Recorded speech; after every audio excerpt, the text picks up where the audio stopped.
You're listening to the Corbett Report. corbettreport.com.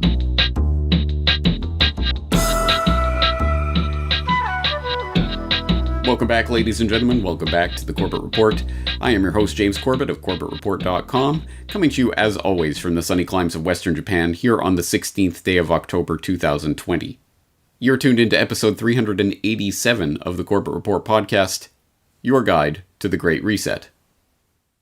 Now, I'm sure that everyone in my core audience has already at least heard of the Great Reset, but if you haven't, fret not. Today we're going to go through it in a great degree of detail, and let's start by defining our terms. Specifically, what is the Great Reset? Well, what better place to go for such a definition than straight to the horse's mouth?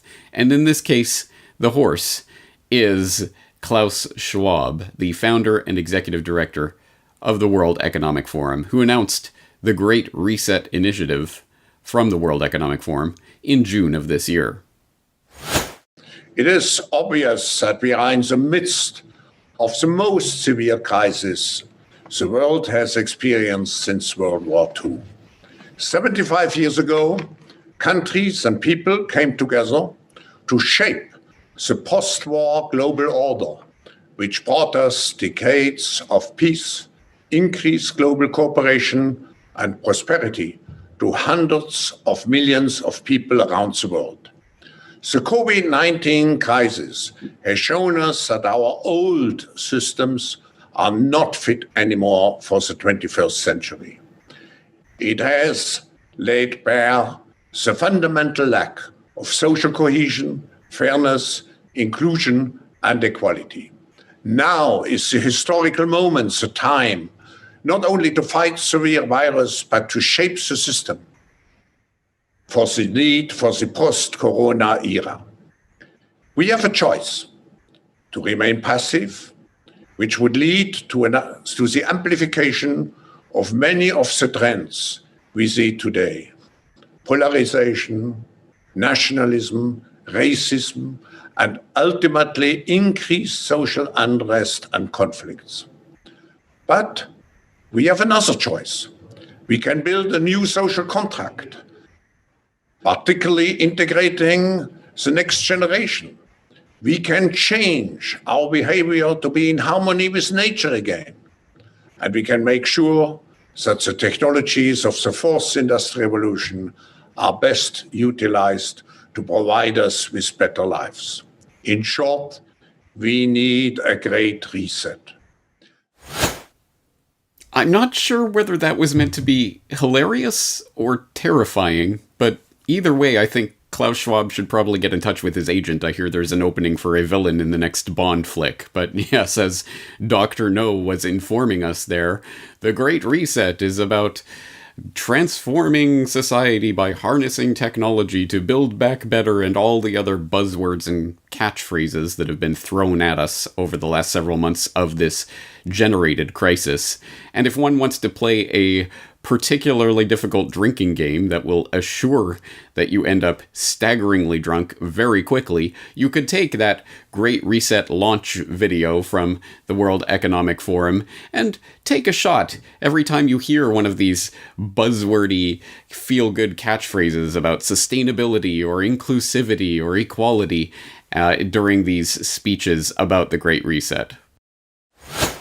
Inclusion and equality. Equal, inclusive, and sustainable. Sustainable. More inclusive. More inclusive. More inclusive. Financial inclusion. Sustainable. Equal footing. Sustainable. Equal. Sustainably. Sustainable, a more sustainable path. More sustainable and more inclusive. Sustainable. A sustainable economy. Sustainability. More sustainable. Sustainability, sustainable development goals. Sustainable, more inclusive world. Are you thoroughly blind, stinking drunk yet? Yeah, I thought so. Well, if all of that mealy-mouthed political blather has done absolutely nothing to tell you anything of substance about what the Great Reset actually is, don't worry. After having plowed through more of this material than any human being should ever be forced to plow through, I can summarize the Great Reset in a sentence. Because it turns out, at base, the Great Reset is nothing more and nothing less than a great propaganda marketing rollout campaign for a new brand that the would-be global elite are trying to shove down the public's throats. And I say that advisedly. This is essentially a marketing campaign that specifically Klaus Schwab and the World Economic Forum are attempting to orchestrate right now, but in conjunction with their various cronies in various institutions and organizations around the globalist jet-set world. And you can buy into this new brand in many different ways. You can read the Great Reset book. You can visit the Great Reset website. You can participate in the Great Reset dialogues. Asterisk, you need to have 7 or maybe 8 figures in your bank account before you can even start thinking about participating in that dialogue. But you can participate in the Great Reset dialogues. You can collect the Great Reset coronavirus plushie. Oh, no, sorry, that was Event 201. I always get that confused.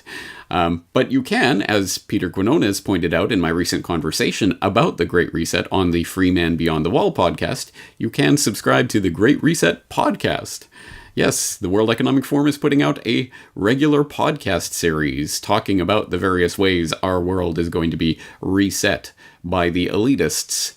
And what other podcast could you turn to, for example, to hear the likes of Skull and Bonesman John Kerry haranguing you about how your life, society, everything about the way you live and the way you interact is going to change forever? And so this is a big moment. And the World Economic Forum, the CEO capacity of the World Economic Forum is going to have to really play a front and center role in defining the reset in a way that nobody misinterprets it as just taking us back to where we were. And to what other podcast could you turn in order to be assured that the shock doctrine has had its effect and that a Stockholm Syndrome-prone public will now believe any perceived health crisis or crisis in general that they try to shove down our throats? Because of the shock that everyone has been through, with the global pandemic taking us into a completely different whole of world economic shock in a way that we've not really seen for a very, very long time, that has focused minds on how important it is to treat these big systemic threats like climate change as real. And whereas before they were kind of a theoretical thing that might happen sometime in the future, from the business end, there is a sense of businesses coming to the investor base, coming to investors like us and saying, will you back us if we do? So I am optimistic that the conversations have moved far more in the last 6 months, as I said before, than they have in the last 6 years or more. And where else could we go to learn about what a fun joy it is to live our lives by a video link-up by the likes of Grover? Hello, everybody. It is I, your cute and adorable pal Grover, with a message for listeners of the Great Reset. Well, you are in luck because I know a thing or two about resetting. I reset my alarm clock every morning. But you are talking about resetting the entire world. Now that is a very big job. Well, my friend Ms. Sherry Weston and I are here to help. On Sesame Street, we know that it is very important for children to learn and play every day. And because playtime is so important, we have been thinking of ways to help children all over the world learn and play at home. At first, it was hard when nobody could go to school, and I could not visit my friends like Elmo or, well, even Oscar the Grouch. Then we learned to have video playtime, which was a lot of fun and made us feel better. Oh yeah, rest assured, the World Economic Forum and their cronies have propaganda for the whole family. Yeah, so things get pretty weird pretty quick here, and there is a lot that we could go into with regards to this Great Reset, but in the interest of trimming it down, as I say, I have subjected myself to all sorts of this propaganda that they've been putting out via the World Economic Forum about the Great Reset, and I have distilled this whole agenda down to a few very key points that I think we need to stress as we delve into what this Great Reset is really about. So I have 4 main points that are the kind of takeaway from my research on this. Number 1, the absolute first thing we have to keep in mind with the Great Reset is that this has nothing, absolutely nothing to do with any sort of virus or disease or anything of the sort. Nothing. Let me triple underline and put a few exclamation marks after that word. Nothing. This is not... At this point, as the Great Reset podcast, for example, has gone on, it's become less and less they're even pretending this has anything to do with COVID-19. Some of the latest podcasts might have COVID-19 in the title, but they barely even give it a mention. No, this is not about any sort of disease or virus or anything of the sort. Don't let them convince you otherwise. And I understand that most of my core audience will already know this, but I think it is important to keep this in the forefront of our consciousness as we approach this propaganda, because it is very easy to get bought in, even at a subconscious level, that, oh, there's some sort of transformational event that has taken place that is necessitating this Great Reset that they're talking about. We kind of buy in at a subconscious level just because that is the only narrative that is thrust in our face. But that is absolutely not the case. 0% does this have anything at all to do with health or any sort of perceived health crisis, ginned up, fake, or otherwise. And I think there are reasons why the Great Reset is taking place in this time frame at this moment. For example, you can go back to my podcast on Questions for Corbett, where I talked about pandemic foreknowledge, and we talked about some of the monetary and financial reasons why some sort of reset was going to be taking place in this time frame. I talked about John Titus about that, for example, talking about the Federal Reserve and the moves they were making last September that showed there were some tectonic shifts that were taking place in global financial and monetary markets that necessitated some sort of maneuver that was going to happen this year one way or another. Well, we've seen it happen, and they're using COVID-19 as the cover, but obviously that is a cover. So keep that point in mind. Number 2, the second thing we have to keep in mind, related to that first point, that just as this has nothing to do with any sort of virus or health crisis, this is a coordinated agenda that has been years in the making. This has been going on for a very long time. This is not some sort of slapdash thing they're just putting together in response to this crisis this year. No. It has nothing to do with that. It is a part of a longer term agenda. And when you boil it down, this is just a fresh coat of lipstick on a very old pig. This is the New World Order, just redefined. It's just a new label for it. And actually that speaks to one of the important points of what's going on here, is that the Great Reset seems to be a very effective label of some sort. It has some sort of cachet, and a number of people in the general public have heard about it at this point. So it is working as some sort of marketing tool for the very old ideas of centralization of control in fewer hands, globalization, transformation of society through Orwellian surveillance technologies, etc. You might know that through that crazy conspiracy term, New World Order. Well, here's a new term for it, the Great Reset. And now we can use that term until that term gets muddied, and we can proceed with that. I think there is also some elitist factional rivalry that goes on here. For example, I've noted before in the past that Davos, the annual World Economic Forum soiree that they hold in Geneva in Davos every year, is essentially it's Bilderberg light or something like that. I mean, it's kind of the for the hoi polloi of the would-be super elites.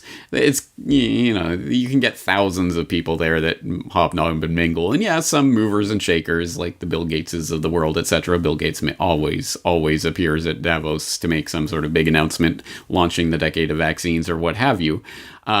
But it's not exactly the elite of the elite. You know, that would be more like a Bilderberg or Trilateral Commission or one of those types of events. Davos was somewhat further down on the list. When you think New World Order, World Economic Forum probably ranks a few rungs below some of those other organizational bodies. Well, perhaps this is an attempt by Klaus Schwab to angle the World Economic Forum somewhere higher up on that hierarchy and somewhere closer to the top of that power pyramid. And hey, look, it's the Great Reset and the World Economic Forum is the driver behind this. So I think there is some of that intra-factional rivalry that is going on here, but it is the same agenda, more or less, and it involves a lot of the same players. Some of the key people who are being highlighted in this, of course, Klaus Schwab, but also His Royal Highness Prince Charles is all over this and is doing a number of things in conjunction with the World Economic Forum related to this Great Reset. Also, the current head of the IMF and some other players are clearly rising in prominence. I note the president of MasterCard keeps coming into these conversations and has been there for a few years. He's an interesting one to keep your eye on. So, again, I think this is part of trying to get that Great Reset label as the new world order so that the people associated with that can be in the driver's seat of this globalist enterprise. The third thing that I think we need to keep in mind about this whole Great Reset agenda is that this is not, as some people were positing at the time when this generated crisis started to get kicked off several months ago, the end of globalization. No. As I've stressed over and over, this is not the end of globalization. It is its apotheosis in so many different ways. And don't take it from me, take it from Klaus Schwab and his co-author on COVID-19, The Great Reset, the book, where you can read along on the Kindle version, page 104, where he writes that in this messy new world order, defined by a shift towards multipolarity and intense competition for influence, the conflicts or tensions will no longer be driven by ideology, with the partial and limited exception of radical Islam. Of course, you got to keep the Muslim boogeyman up your sleeve. That's always, I mean, it's not like they're completely replacing the 9/11 terror paradigm. They're just eclipsing it. But spurred by nationalism and the competition for resources. If no one power can enforce order, our world will suffer from a global order deficit. Think about that, reread that sentence. If no one power can enforce order, our world will suffer from a global order deficit. Unless individual nations and international organizations succeed in finding solutions to better collaborate at the global level, we risk entering an age of entropy in which retrenchment, fragmentation, anger, and parochialism will increasingly define our global landscape, making it less intelligible and more disorderly. End quote. A number of revealing things from that statement. One, to note that in the globalist lexicon, in the minds of these would-be sociopathic controllers and rulers of the world, order is good. Disorder is bad. That is the way that they see the world. Order. We must have order in order to have our global world order. I mean, it's in the name. You can't have a global world order without order.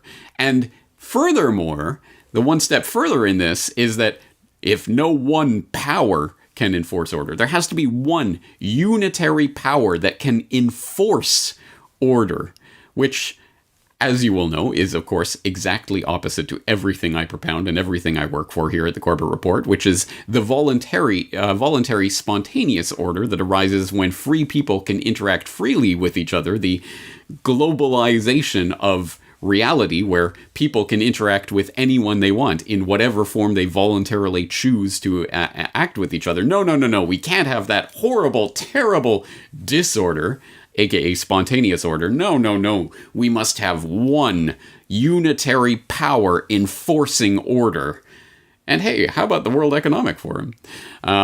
anyway, I think that's a very revealing statement, but it goes to show that no, they're going to use this crisis to increase the pressure for globalization, global cooperation. Oh, yes, we still... he goes on in a different passage to talk about how, well, nation states are the basis for globalization. We need nation states so that we have these big troughs that can then congregate and cooperate together through the United Nations and other organizations. They're two sides of the same coin, which is in fact actually what I've always argued, that nationalism and globalism are two sides of the same coin. It is getting people to subsume their identity in some sort of vague amorphous collective, worship this flag, and then just change the flag, and now instead of your national flag, now it's the UN flag. Continue worshiping the flag, and people can continue along as if almost nothing has changed. Globalism and nationalism are two buttresses that are holding up the structure of this world order, and that's why it's so important to them. So this is not the end of globalization. There will be changes in terms of geopolitical order, etc., but this is, as I say, the apotheosis of globalism. This is its absolute pinnacle. And the fourth takeaway that we have to take generally from all of this is that this Great Reset, this process, this isn't meant to end. They are not planning this with some sort of end goal in mind per se, or at the very least, certainly not the one that they are ostensibly giving. Because remember, this is the Great Reset in response to COVID-19. So surely when COVID-19 is solved through therapeutics or vaccines, yes, when the vaccines are rolled out and we all get the vaccine and everybody's fine and COVID-19 is no more, then everything will go away. A Great Reset will stop. We'll be okay. We'll be all right at that point, right? No, of course not. Again, explicitly, they are not doing this with that kind of end goal in mind. And the people who still continue to believe in the phony, ridiculous ritual of voting and selections as this is what transforms society, no. I hate to break it to you, but whatever happens in the phony baloney selection cycle in the United States in November, no matter what Team Coke or Team Pepsi gets into power, this Great Reset is not coming to an end either.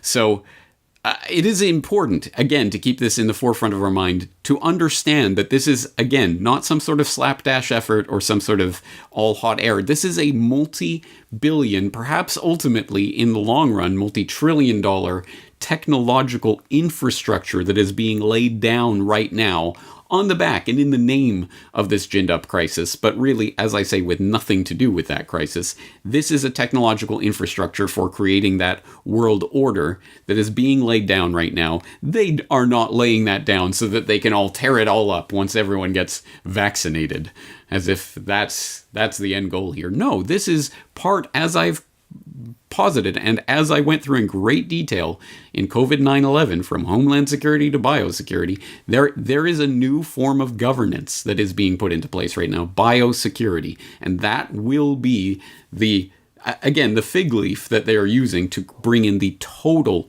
ultimate enslavement state of total surveillance, zero transparency for the superclass at the top, total transparency for the underlings at the bottom, who are going to live entirely digitized lives, completely tracked, traced, and surveilled, so that nothing will ever be hidden from the prying eyes of the one world government. And so, yes, this is not a great reset that we're going to reset back to some previous condition and start again and everything will be done.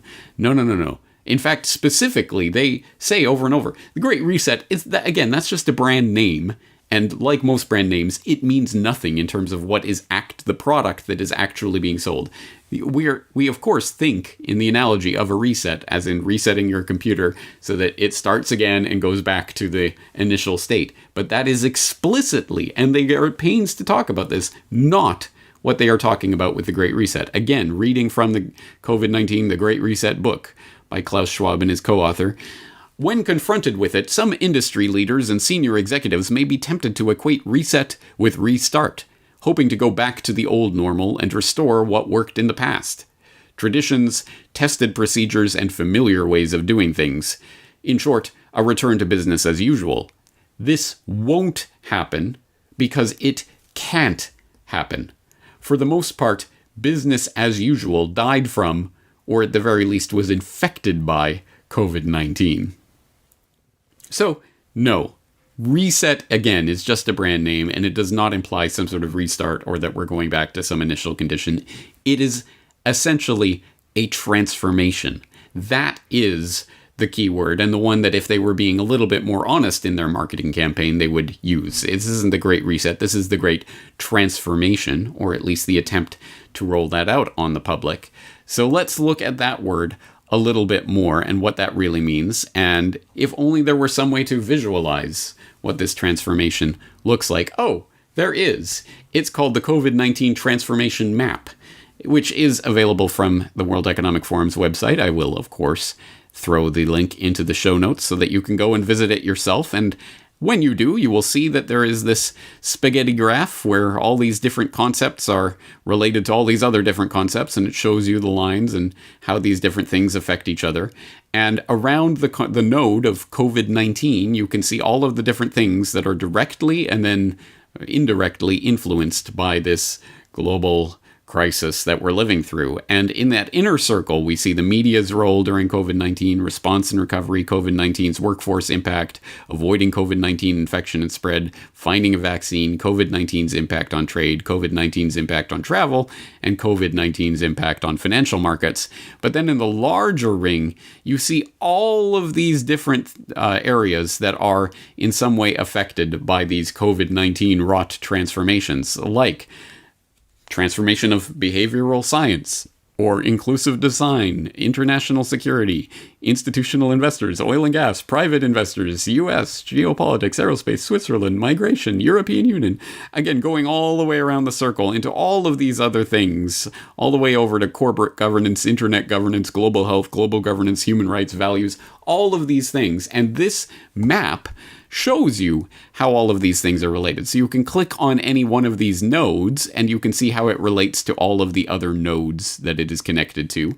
And it will also bring up all of the information, all the different publications, videos, and data related to that node. So if you click on the media's role during COVID-19, you will see that it's connected to global governance and human rights and values and all of those things. And on the side, you'll see the different publications, the different mainstream, of course, World Economic Forum connected types of Scientific American and The Conversation and MIT Technology Review and these other publications that have been collected around that subject. And when you start, and I do suggest you, if you haven't done so, that you go to this page and just click around on it a little bit, just to get a sense of the scope and the scale of the transformation that's taking place here. And it is important to note that although some zero research YouTubers were initially putting out that this entire COVID-19 transformation map was just created in the last month, and can you believe they did all this work in a month? This is clearly a coordinated agenda. Well, no, actually, this transformation map has been around since 2017. You can go to the World Economic Forum website and read about it. You can even watch their little YouTube video introducing transformation maps from 2017, where they showed all of this laid out. It's just that COVID-19, that particular node, has been added to this map, obviously, since this generated crisis came about. But this is just a large database, essentially, of articles and information that are being collected by the stooges of the World Economic Forum and thrown onto this map in the appropriate node. So it creates this gigantic spaghetti graph. But actually, that underlines the most important point of this, that this is a pre-existing agenda that they are now just slapping this Great Reset COVID-19 label on, which really doesn't in any way explain what is happening right now. What is happening is this transformation of, as we have just seen, everything imaginable: global governance, internet governance, health, security, geopolitics. All of these different things are right now being transformed, again, in the name of this COVID-19, but it doesn't matter. So we are not talking about a reset. We are talking about a transformation. And specifically, what kind of transformation? We are talking about a revolution. And even more specifically, what kind of revolution are we talking about? Well, we don't have to go very far for that information. It comes again from the World Economic Forum, this time from 2016. In their video introduction, what is the fourth industrial revolution?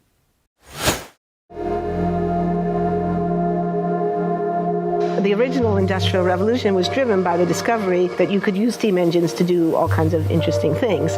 But that was followed by additional revolutions for electricity and computers and communications technology. We're now in the early stages of the fourth industrial revolution, which is bringing together digital, physical, and biological systems. One of the features of this fourth industrial revolution is that it doesn't change what we are doing, but it changes us.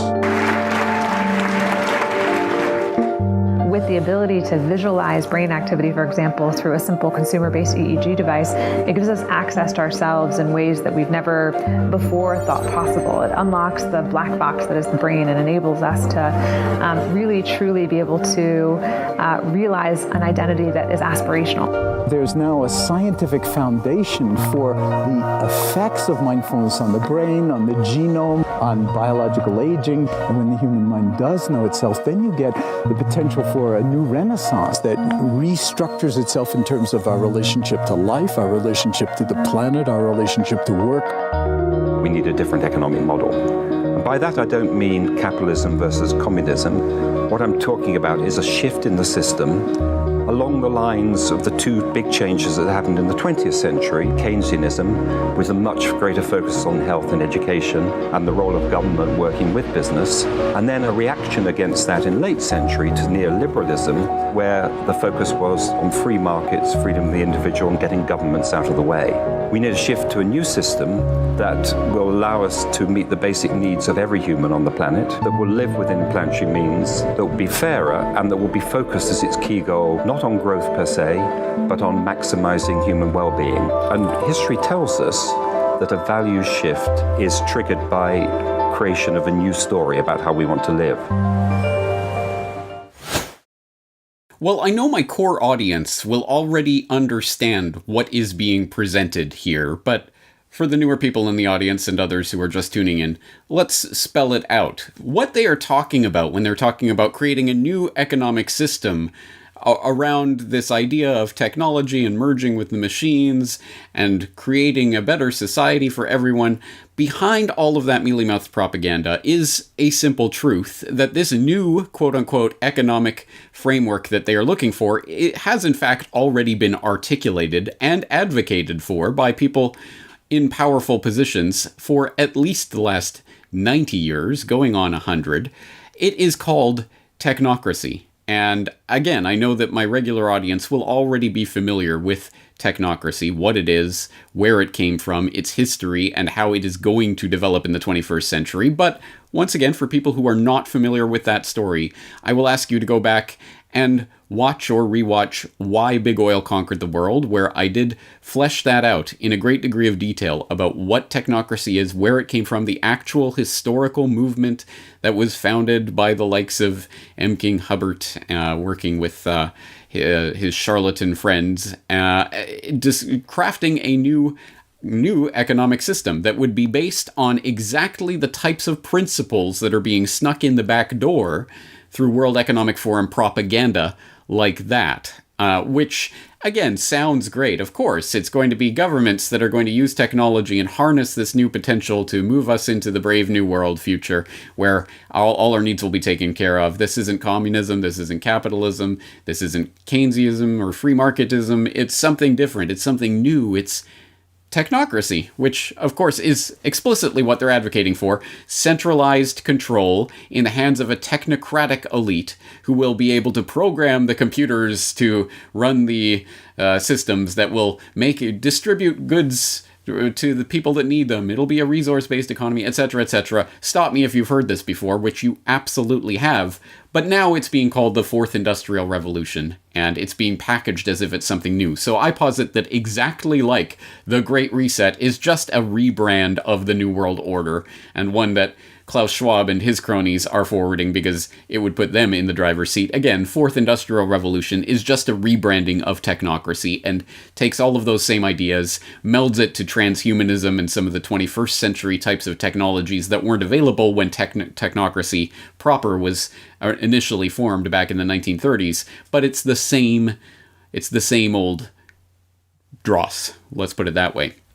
Now, my mind boggles at trying to really encapsulate what this means in terms of the Great Reset and where we're going from here, because it cannot be stressed enough. I cannot underline this enough, that this really is a transformation not just of every aspect of what it is that we do and how we exist on this earth, from business and economy and environment to geopolitics to education, everything, society itself. It is actually a transformation of what it means to be human that is on the table right now and coming into view, not on the back of some random quack on the street corner or some charlatan in some no-name corner of academia somewhere. No, these are the richest, most powerful people conspiring openly, an open conspiracy to bring about this transformation of humanity. So I will posit there are many different ways that we can look at this and get a grasp on it in those specific areas of the economy or education or what have you. But first, I think we need that 20,000-foot overview to really understand just how fundamental this change is and how seriously these very rich and powerful people are taking it. And in order to get a better understanding of that, I guess we could turn back to the 2016 book in which Klaus Schwab and his co-author introduced this idea of the Fourth Industrial Revolution, which was, again, part of a big rollout that the World Economic Forum had at the time. You might have missed it because the WEF wasn't quite in the same driver's seat that it's in now in 2016. But if you need to get caught up on that agenda, well, you can, of course, go back to the source material, or you can take a pretty detailed summary that was posted up to Off Guardian just this past week on October 12th by Winter Oak, called Klaus Schwab and His Great Fascist Reset. And although I think there are some issues I would have with the overall framing of this argument, it does get into the specifics of what Klaus Schwab is saying and the context and what it really means. So in this article, Winter Oak writes, Schwab waxes lyrical about the 4IR, Fourth Industrial Revolution, which he insists is unlike anything humankind has experienced before. He gushes, quote, consider the unlimited possibilities of having billions of people connected by mobile devices, giving rise to unprecedented processing power, storage capabilities, and knowledge access. Or think about the staggering confluence of emerging technology breakthroughs covering wide-ranging fields such as artificial intelligence, AI, robotics, the Internet of Things, IoT, autonomous vehicles, 3D printing, nanotechnology, biotechnology, material science, energy storage, and quantum computing, to name a few. Many of these innovations are in their infancy, but they are already reaching an inflection point in their development as they build on and amplify each other in a fusion of technologies across the physical, digital, and biological worlds. He also looks forward to more online education involving the use of virtual and augmented reality to dramatically improve educational outcomes, to sensors installed in homes, clothes and accessories, cities, transport and energy networks, and to smart cities with their all-important data platforms. All things will be smart and connected to the internet, says Schwab, and this will extend to animals, as sensors wired in cattle can communicate to each other through a mobile phone network. He loves the idea of smart cell factories, which could enable the accelerated generation of vaccines and big data technologies. These, he assures us, will deliver new and innovative ways to service citizens and customers, and we will have to stop objecting to businesses profiting from harnessing and selling information about every aspect of our personal lives. Establishing trust in the data and algorithms used to make decisions will be vital, insists Schwab. Citizen concerns over privacy and establishing accountability in business and legal structures will require adjustments in thinking. At the end of the day, it is clear that all this technological excitement revolves purely around profit, or value, as Schwab prefers to term it in his 21st century corporate newspeak. Thus, blockchain technology will be fantastic and provoke an explosion in tradable assets, as all kinds of value exchange can be hosted on the blockchain. Blockchain, Bitcoin, same thing, right? The use of distributed ledger technology, adds Schwab, adds Schwab, could be the driving force behind massive flows of value in digital products and services, providing secure digital identities that can make new markets accessible to anyone connected to the internet.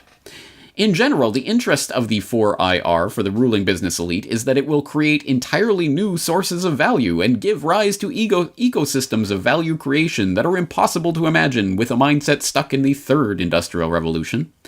The technologies of the 4IR, rolled out via 5G, pose unprecedented threats to our freedom, as Schwab concedes.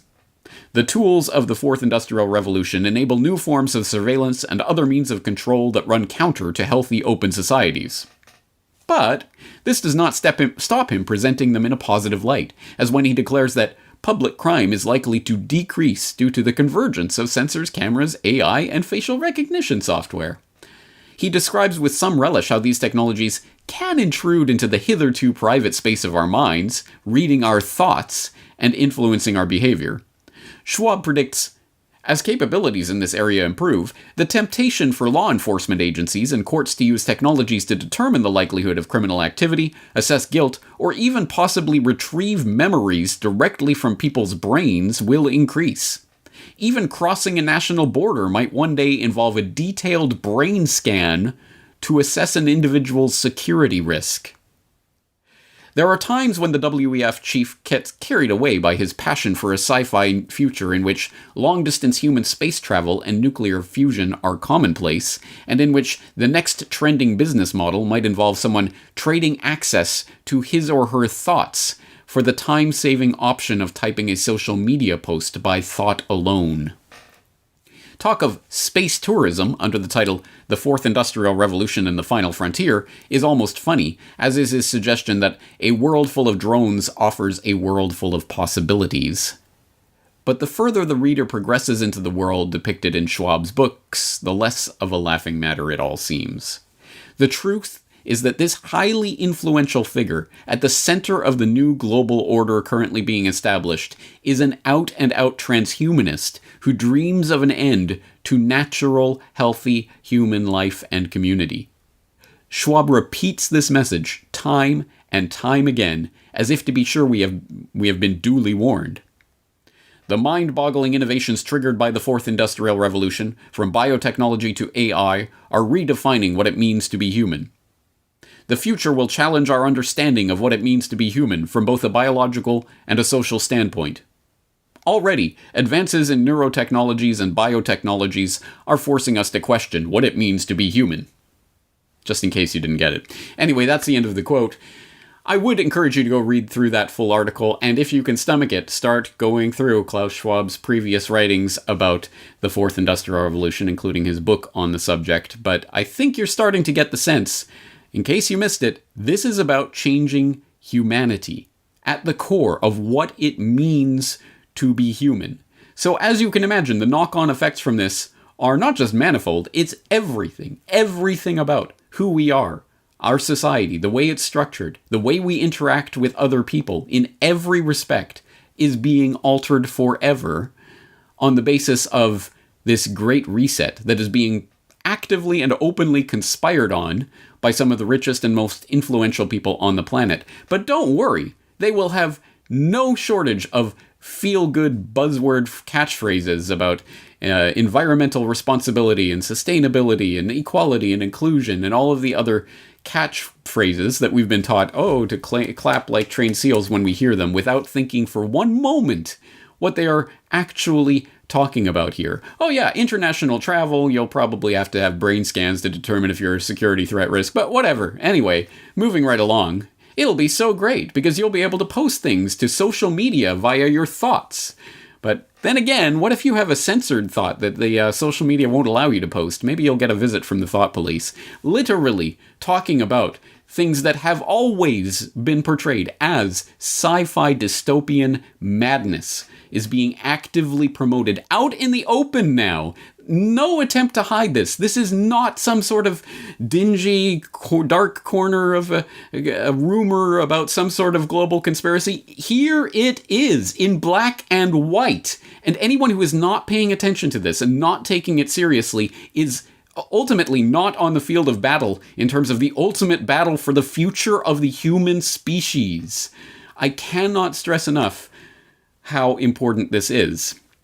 So in an attempt to just throw out some of the ideas and concepts of the ways in which this is going to utterly transform everything about our lives in the coming years, if these people get their way, I'll turn to a number of sources. First, let's look at a surprisingly interesting and perhaps tipping the hand more than intended article from the Financial Times. Yes, the Financial Times, by Yuval Noah Harari, called The World After Coronavirus, which goes into a great degree of detail the incredible invasions of privacy that are on the table as a result of this hysteria. And just reading from one part talking about the types of surveillance that are going to be possible in the future, Harari writes, quote, "One of the problems we face in working out where we stand on surveillance is that none of us know exactly how we are being surveilled and what the coming years might bring. Surveillance technology is developing at breakneck speed, and what seemed science fiction 10 years ago is today old news. As a thought experiment, consider a hypothetical government that demands that every citizen wears a biometric bracelet that monitors body temperature and heart rate 24 hours a day. The resulting data is hoarded and analyzed by government algorithms. The algorithms will know that you are sick even before you know it, and they will also know where you have been and who you have met. The chains of infection could be drastically shortened and even cut altogether. Such a system could arguably stop the epidemic in its tracks within days. Sounds wonderful, right? The downside is, of course, that this would give legitimacy to a terrifying new surveillance system. If you know, for example, that I clicked on a Fox News link rather than a CNN link, that can teach you something about my political views and perhaps even my personality. But if you can monitor what happens to my body temperature, blood pressure, and heart rate as I watch the video clip, you can learn what makes me laugh, what makes me cry, and what makes me really, really angry. It is crucial to remember that anger, joy, boredom, and love are biological phenomena, just like fever and a cough. The same technology that identifies coughs could also identify laughs. If corporations and governments start harvesting our biometric data en masse, they can get to know us far better than we know ourselves, and they can then not just predict our feelings, but also manipulate our feelings and sell us anything they want, be it a product or a politician. Biometric monitoring would make Cambridge Analytica's data hacking tactics look like something from the Stone Age. Imagine North Korea in 2030 when every citizen has to wear a biometric bracelet 24 hours a day. If you listen to a speech by the great leader and the bracelet picks up the telltale signs of anger, you are done for." End quote. And that's just a small section of that rather extensive article talking about the various ways that this technology could utterly transform our lives. But don't worry, I mean, that's North Korea kind of stuff. That wouldn't happen over here, right? ... And in fact, like so much of this propaganda, it plays out like a threat. Because of course he's warning about these things. Oh, this could happen. Imagine a state that gets its hands on this type of surveillance technology and the ways that this could be abused. But we could use this technology for ourselves, and we could harness the power of it to self-analyze and monitor, and as long as we all cooperate and all voluntarily do what is expected of us in terms of social distancing and quarantining and masking and whatever else, then maybe we can avoid that kind of dystopian future being forced upon us by the powers that shouldn't be. It plays out exactly like a threat.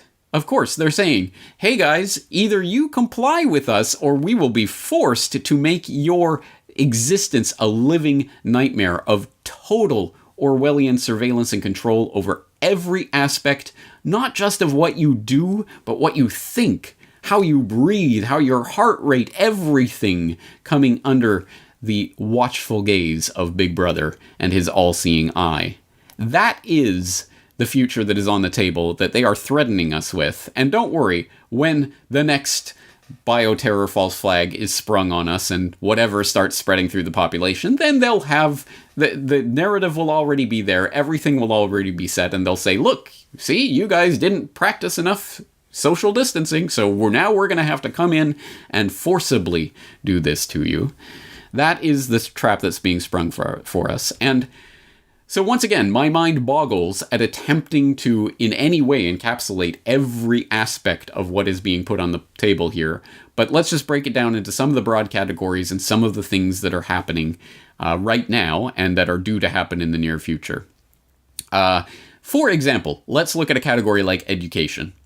Now, when you take everything and make it digital, then you are automatically making it immediately censorable from a distance, and not even necessarily by a human. Just an algorithm can detect wrong thought or wrong speech here or there and shut it down at the source.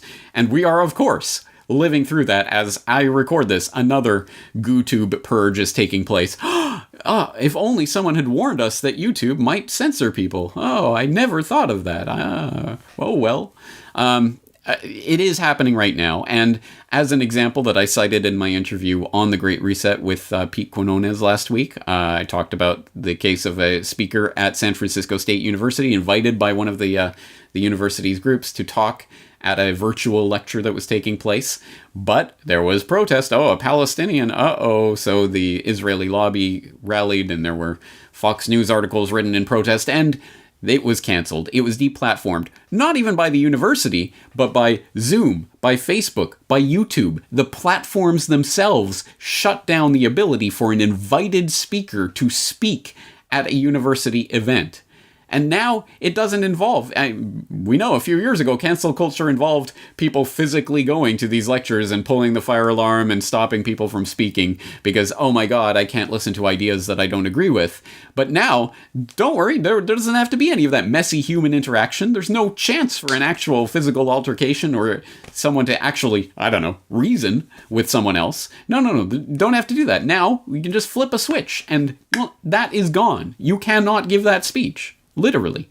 So that's one aspect of this, and it was encapsulated in an insightful comment that was left on that Great Reset video with Pete Quinones on Odyssey.com, which is the sort of web platform for the library protocol, LBRY. You'll know about that if you follow my work. If not, I'll leave a link to talk more about what that is. But on Odyssey, the Odyssey video version of that Great Reset talk that I had with Pete Quinones, Uncle Franco left the comment, at the very least, the Fourth Industrial Revolution will place the robber barons in between every human interaction. This gives the robber barons a fee for every interaction and the power to approve or deny every human interaction. It is every human's duty to prevent this infrastructure to gain government monopoly status and universal public acceptance. Undermine everyone who is part of the robber baron class.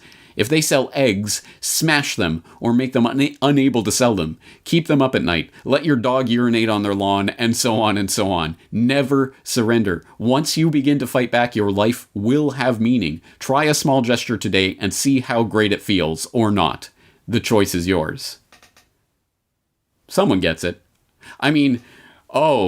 Here's one of those conspiracy theorists. Oh, yay, I just used that word. Now that completely undermines everything he said. Yay, he's a conspiracy theorist. See how good that feels? Yay. It is. It's crazy, crackpot, tinfoil hat conspiracy nonsense to talk about that. Robber barons. Oh, I bet you're talking about the robber barons of our day and age, like Bill Gates. Are you saying that, they're going to put Bill Gates in charge of educating America's children? Really? Oh. Wait, yeah, I'm getting word. Yeah, that's exactly what is happening. Well, let's take this experience and really learn how we can do differently and better with our education system in terms of technology and virtual education, etc. And that's something we're actively working on through this process. So it's not about just reopening schools. When we are reopening schools, let's open a better school. And let's open a smarter education system. And I want to thank the Bill and Melinda Gates Foundation. We'll be working with them on this project. Bill Gates is a visionary in many ways, and his ideas and thoughts on technology and education he's spoken about for years. But I think we now have a moment in history where we can actually incorporate and advance those ideas, right? When does change come to a society? Because we all talk about change and advancement, but really we like control, right? And we like the status quo, and it's hard to change the status quo. But you get moments in history where people say, okay, I'm ready. I'm ready for change. I get it. I think this is one of those moments. Oh yeah, literally. The Bill and Melinda Gates Foundation is going to be working with the state of New York to reimagine education for this brave new digital technological world where all learning will be virtual, or at least a good proportion of it. And, well, we need the technology to better educate the youth of tomorrow. And for those who don't know, maybe you don't know because I didn't even have time to include this aspect of the Bill and Melinda Gates Foundation agenda in my 2-hour Who is Bill Gates documentary, but in fact, the main focus area for the Bill and Melinda Gates Foundation in the US domestically is education. It is in fact something that the foundation has been deeply dedicated to and invested in for decades at this point, looking at how better to implement technological controls in the classroom, monitoring of classroom and student performance and teacher performance and evaluation metrics, etc., in order to better educate the youth of tomorrow. Yes, this is happening, and you better believe it's not just going to be New York State that's going to be partnering up with Bill and Melinda Gates and their ilk for this purpose of better integrating technology into the virtual classroom. In fact, that takes many different forms, and we may have joked and laughed earlier about the ridiculous appearance of Grover on the Great Reset podcast. You may be wondering what that was all about. Well, actually, that leads into a segment with Sesame Street's president of social impact and philanthropy, Sherry Weston, talking about the Sesame Street program and its work around the world in various different countries and cultures, trying to impart these types of ideas about hand washing and other hygiene kind of things that we can impart to children. And oh yeah, completely reimagining the social fabric of various countries like Afghanistan and Pakistan and other places. She talks openly about the social engineering that they engage in to change people's minds in those countries, not just the children, who are obviously the direct target audience, but also the parents. And they talk about how they can manipulate and change parents' opinions. And of course, it's all for good things. It's, getting people in Afghanistan or Pakistan to accept women and girls going to school and that kind of thing. Yay, yeah, we can all get behind that. ... And what else? What else can they put into this messaging that will suddenly become this social fabric changing idea that gets embedded with harmless children's programming? Oh, remember kids, wash your hands, wear a mask, and keep 6 feet at all times from other human beings because they're icky biological beings that can shed their disgusting viruses around you, and we have to be protected against them at all times. Yay, hey, it's Sesame Street. You think I'm joking? Listen to the interview and listen to it from that perspective. I think you will find it as equally creepy as I did, but once again, education is just one aspect of this agenda. Let's look at business, the economy, generally. It was something that we touched on New World Next Week this week. James Evan Pilato and myself went over the stunning, remarkable, who would have guessed it fact that the rich are indeed getting richer as a result of the COVID-19 scamdemic. And of course, it is the largest corporations, the Amazons and what have you, the big restaurant chains that are benefiting because they're essential. They're allowed to remain open. Mom and pop, of course, have to close, and they will probably never reopen. So this is a consolidation of the corporatocracy. Again, perfectly predictable and predicted. Everyone knew this was going to happen. As I pointed out in New World Next Week, Klaus Schwab writes about this in some detail in The Great Reset, talking about how small businesses will be the most affected. So again, this is part of the plan for consolidation and centralization of power. Stop me if you've heard this. Another key aspect of the way this is going to play into the business environment, the automation of the workforce through these types of technologies, not just the blue-collar jobs, but the white-collar jobs too. And a large section of the workforce is going to be increasingly automated out of work. And so what does that mean? When suddenly it's not just 5% or 10% or even 20% unemployment, but when we're looking at 50% of the workforce that can't find meaningful work, what are you going to do then? Well, there's only one option. Well, we just have to take it to the next level and have some sort of UBI. And you will know from this podcast and the previous work that I've done on the Corona World Order and on the Greatest Depression and things like this, that of course the digital dollar, the Fed coin is waiting in the wings, literally Fed coin, digital dollar, your wallet that you'll get that will be tied directly to the Federal Reserve, so they can pump their stimulus money in at first, which will eventually morph into some sort of UBI, which will eventually be tied to your social credit and your vaccination certification and all of that. Again, I've detailed this in the past. We will be going through that more in the future. Other aspects of the business transformation surround all the kind of buzzword ideas that the World Economic Forum specifically has been pumping for the last several years. Stakeholder capitalism.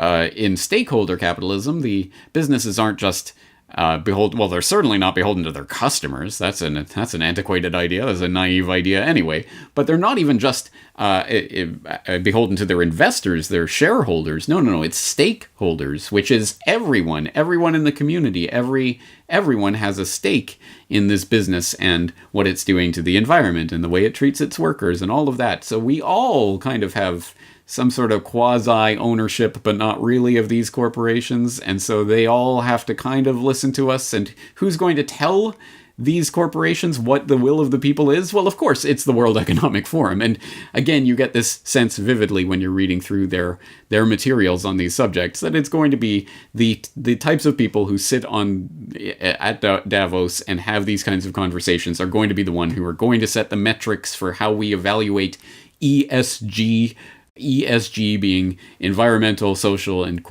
governance responsibility, which is now a key part of what every business will have to do. And of course, again, it sounds so great. Yes, we want to take care of the environment. We want to be socially responsible. We want to be governed properly. What does that mean exactly? How do we measure that? And how do we comply with that? Oh, here's this 14,000 page text that's going to be, you're going to have teams of compliance officers to sort through. Don't worry. The big corporations will have their billion-dollar law firms that will be able to devote however many man-hours it takes to sort through all of this and comply and go jump through all the hoops. Mom and pop in the corner, of course, will never be able to do this, and they will be weeded out of existence. But can't make an omelet without breaking a few eggs. So again, utter transformation of business and the economy as we've known it, which of course has knock-on effects on society itself. And this is not something that they hide. You will have heard earlier today, John Kerry and others talking about the new social contract that will come about as a result of this pandemic. And this is something, again, they write about in the Great Reset book and have talked about at length, that there will be a new social contract that comes about as a result of the ways people are reimagining their position in society and their relation to government, what government can and cannot tell people to do. Remember this imaginary contract that you didn't sign and have never seen because it doesn't exist, that somehow is obliging you to do this and that and not to do that, this or that? Well, guess what? It's being changed. By whom? Under what? What say do I have in this? Will I get to sign it when it's finished? Oh, wait, no, again, it will never be written down, and it's not an actual document, and it's not really a contract, but you will be expected to abide by whatever rules the World Economic Forum and its cronies come up for how to live our lives in the future. What does that actually mean? I've listened to a bunch of talk about this. It still is 100% blather at this point. So, of course, they're not going to nail it down. They're not going to say what is the social contract and how is it being rewritten. They're just warning you that, don't worry, everything you think about the verities of existence and what it means to live in a nation state and all this is going to be completely transformed. But, you don't get a say in that. They talk about other societal aspects of the pandemic and the scamdemic and the very real psychological effects that this is going to have on the unfortunately easily duped masses who will develop the various phobias about germs, and how that will reshape the fabric of our lives so that, how will we ever... We'll obviously never go back to a place where we can be in a crowded room with maskless people and feel safe with each other. So we'll have to completely transform society and rethink, and we'll have distancing and hygiene and obsessive hand washing and everything will be part of our daily lives, and masks will become commonplace and fashion accessories and blah, blah, blah, and all the things that you've heard about the ways this will reshape our lives. And another incredibly important, much more important, really, in the longer term, part of this fourth industrial revolution as it relates to society is the creation of new classes, not necessarily based on the old economic standards, but based on biological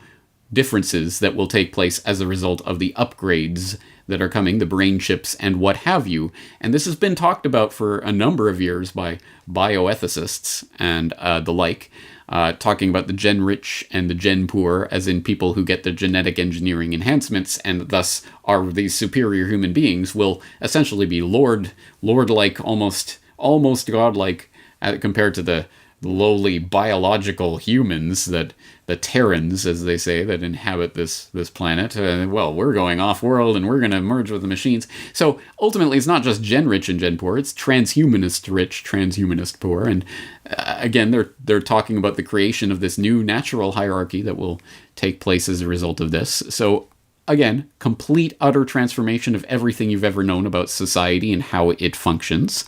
Geopolitically, of course, everything's on the table. One specific chapter in the Great Reset book focuses on the question of which power will ultimately win out as a result of this great crisis, this generated crisis. Will China win out, as some people are saying? Well, they were first through it, and they recovered the fastest, however that happened, and all, you know the narrative. And thus they're going to be able to get on their feet and restructure their economy. But then no, people are saying, no, it'll be the U.S. because China relies so much on exports, especially trade with the U.S. And if that's getting shut down, then the U.S. will be able to win that war of attrition. Others will say, no one wins. In fact, it won't be a big unitary superpower that runs the world as we've known, for example, in Pax Americana. No, it will be a new system where, in fact, it's the small, agile, nimble states that will be able to best react to the changing times, and thus will be the ultimate winners of this. So it's not one winner, but it'll be a bunch of smaller states, and all of the things that are being proposed. But at any rate, it is kind of like who will win this power for the ownership of the globe? Stay tuned to find out. We'll tell you, don't worry.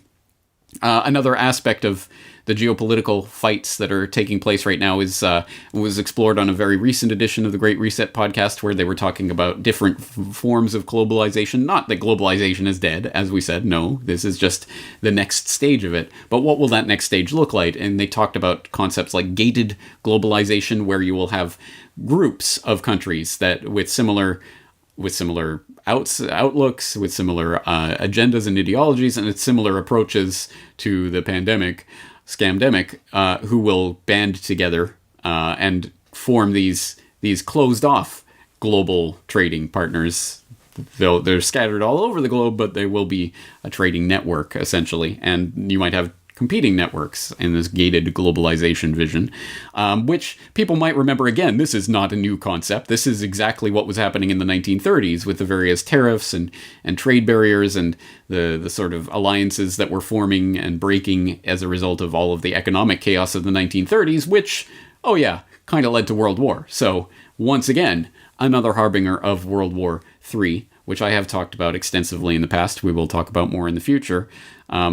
Again, that's on the table. Again, I cannot possibly encapsulate in this one podcast all of the various ways that this is all changing, but I guess that boils down to the bottom line of this entire exploration. One, this is a transformation, not just of business or economy or society or geopolitics, but everything all at once. It is in fact a transformation of humanity itself. It has nothing to do with any virus or any disease. It is a pre-planned agenda that is being rolled out now under a new guise, with a new name, with a new brand, to sell the same old swill to the public of control in a very few elite technocratic class hands, and that they will, don't worry, shape everything for our best interest. I mean, did you hear how many times they said equality and inclusivity and sustainability? They must have our best interests in mind, right?